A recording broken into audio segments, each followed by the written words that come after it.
أن لا إله إلا الله وحده لا شريك له وأشهد أن محمدا عبده ورسوله لا نبي بعده.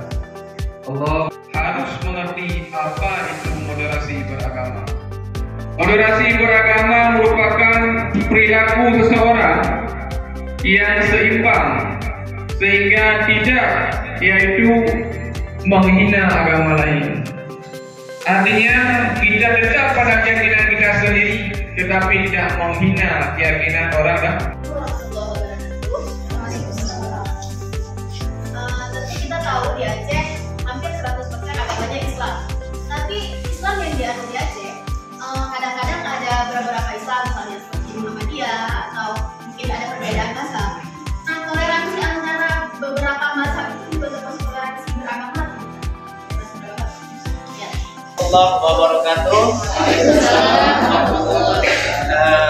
Materi yang sangat menarik untuk hari ini bagi-bagi pada moderasi beragama. Nah, pertanyaan saya mungkin hampir sama dengan mereka.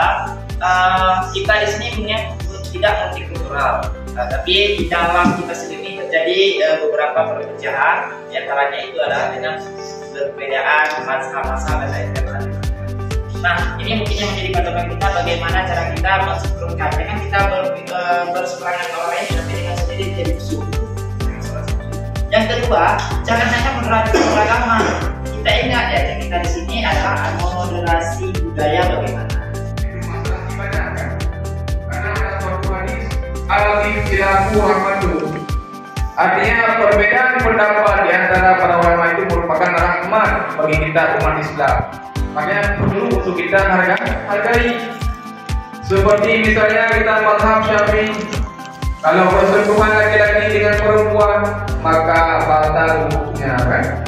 Tapi kalau mazhab lain, kalau mazhab Hambali, orang yang pergi haji